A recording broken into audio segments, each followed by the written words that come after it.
But in those first couple of years that you blew up, how differently? Rough Riders. We didn't have the security with Armani suits with the thing in the air that, you know, used to watch the president, but we had Rough Riders protecting us probably better than that.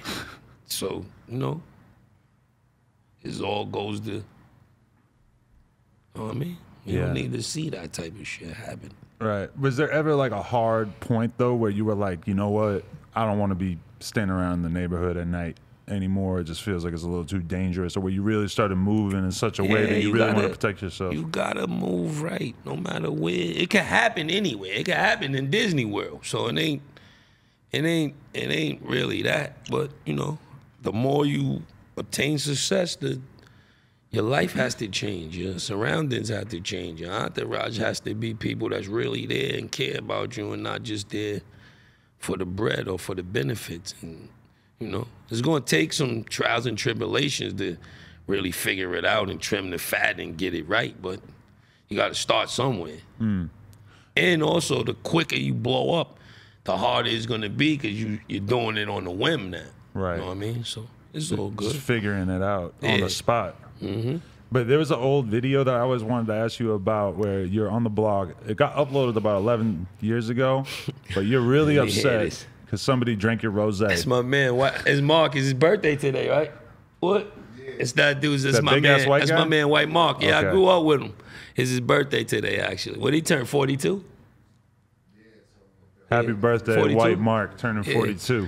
But what happened was we had a tournament on the block. It was a midnight tournament. I put a basketball court on my block, and it was a nice tournament. And we just won the championship. So after all of the madness died down and all that, I had a bottle of rosé that I was going to drink on the crate. And somebody gassed him. Nicky Black, actually, I think gassed him to open the bottle. But I was playing with him, but I was also showing them, you know, it's the principle of things that, it's little things in life that could get you hurt. You know what I mean? You had a bat in your hand at one point. So the next day he came back with another bottle the next day. Oh, he made it right. Yeah. All right, that was a good thing. You still drink much? Nah, I'm more of a smoker. I hear that. I take a few. If you see the shots I take, they're not even shots. They're I might drink like 3 of those in the club. The alcohol damage you the next day.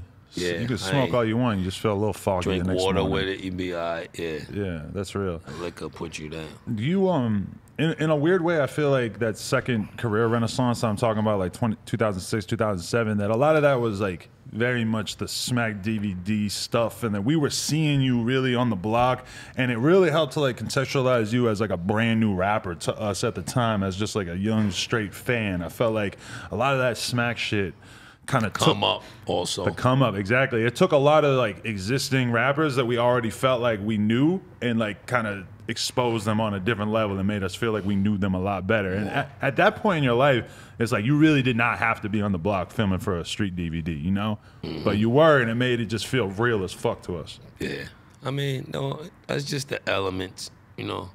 And this game is always a bunch of other elements besides the music and rapping and production that you need to give your career legs, be it doing that kind of stuff, be it whatever it is. But, you know, you're going to have to do some out-of-studio elements to give your career them legs. Yeah. Unless you're just one of the lucky crabs in the bucket. We really thought that you must have been from the craziest hood ever, too, because of the full shooting the gun in the air. Yeah, that dude just got, I think he's in jail, or he just got out, he's still in jail, or he went to jail for that. Really? Yeah. For that? Yeah. Holy shit. They came and got him for that, doing that stupid shit. Wow, that's crazy. Because I was living in Astoria at the time, and we really did not know it was going down like that, like anywhere in New York. You know, I just hadn't seen the whole shooting a gun in the air thing yet at that point in my life. Shit. Better than shooting it at somebody. Yeah, you know, a little bit better than that for sure. Yeah, but that was the good old crazy days. 100%. So this is the last album for Def Jam? Nah. Not necessarily? Nah. I don't think so. I think we got some more business to do. Right. I mean, I owe another album or two anyway, so Right. I ain't going the athletic route where I just want to renegotiate before it's time. When it's over, it might just be over, but Right. right now I still contractually got some business to tend to. Right. Do you think that Paul Rosenberg leaving is probably going to be good for the building, or do you think that that's going to hurt it? Sense of chaos. My man PR, I didn't really think he was going to be there long anyway. Oh, really? No, so much going on with Shady 405 and M's career. That was like a side job for him. You know what I mean? I seen him too much on his plate with the things he was already involved in before that. So it wasn't a shocker to me because I didn't see him being there for a bunch of years. And you know what I mean? Got to be too hard to monitor one of the biggest artists ever and be the head of Def Jam. That's too much for anybody. And have a family with kids and a wife and like, go crazy. Would you ever want a job like that? Yes, for a short amount of time too. I get in, give everybody I know that rapper deal. And then soon they gonna call me, the head guys, Vivendi and them is gonna call me and say, yo, Kiss, what you doing? Nah, but I think they need some of my type of dudes to be some of these executives, me and Jim Jones and Right. Styles and some of the dudes that really know the ins and out of, been through the chambers of this game to help some of these new artists navigate, you know what I mean? I think it would help. But could you imagine yourself putting on a suit every day and going to office? Is there a Sure, part I of got you no problem with putting on a suit. I like suits. Let me get a corner office. Let me do that same bullshit they do. Right. You could see. You think you could like actually enjoy that like lifestyle though, like waking up early, putting a suit on. Yeah, from how I'm seeing them do it, I think I could do the same shit, and I think I could do it better than some of them, than a lot of them. I mean, that's always the I was question. an artist. It's like who knows it's more, like the artist it's like or the the- analysts on TNT. Besides Ernie, they played the game. So it's you know what I mean. How many executives were actually artists or, this is a game that goes off who you know. Oh, nah, I'm running the company now. I know you, and that's your job. Just do this. Take that office right. Right. So that's still, it's not like that all the way, but it's still somewhat. That's all around the world happening. Do you think that the Def Jam brand name still holds weight like it did at a certain point many years ago? Do you think that the fans still care? The logo and the name is going to be strong forever. It's just the tightening up the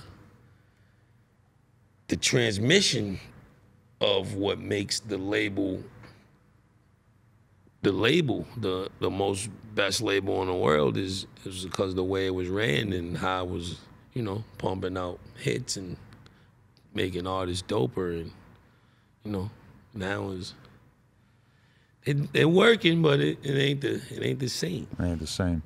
You want to know another Jada bar that's been stuck in my head for a couple decades? Sure. I'm in the hood like them little motorcycles. Yeah, you remember them things took over for a minute? Yeah, I mean, you said that line like almost that like the week that I noticed. Like, damn, them little motorcycles is everywhere this summer. You just hit us with that line. Man. I said I knew that would resonate because I was just riding around the city seeing them things everywhere. Right. But yeah. You probably had a line too, like I'm in the hood like them hoverboards. I mean, 5-6 years ago. Yeah, they took over too. I was too busy busting my ass riding. I seen a kid on a hoverboard in the hood the other day, and I was just like, damn, I thought that was over. I did not know that was still I gave all going. mine out. I gave them to my nieces and nephews and kids. Yeah. Yeah. Definitely. There was like a whole era where there was so many rap lyrics that were like, I'll hit you with a gun the size of blank. You remember that era? It was like Little Bow Wow. Yeah, I'll hit you with a gun the size of a sub from Subway. And all I forget if you said that. It might have been Cassidy. Somebody said that. No, I ain't say that. That was definitely not me. A gun the size of a sub from Subway. Or you pull up in a car the color of. Yeah, There's a lot of that.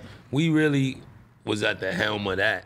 cars, the color of something was, we came in doing a lot of that. Because that's really like, you guys are like such leaders in the field of punchline rap that then that's the kind of stuff that up and coming rappers hear and it just sort of melts into their brain, and then they sort of just end up sort of regurgitating punchlines, like actual clever punchlines that they heard earlier in their life. They use them again. And they just regurgitate it to the point where it don't even matter anymore. Yep. I agree. If you enjoyed watching this clip, please watch the full interview on the No Jumper YouTube channel.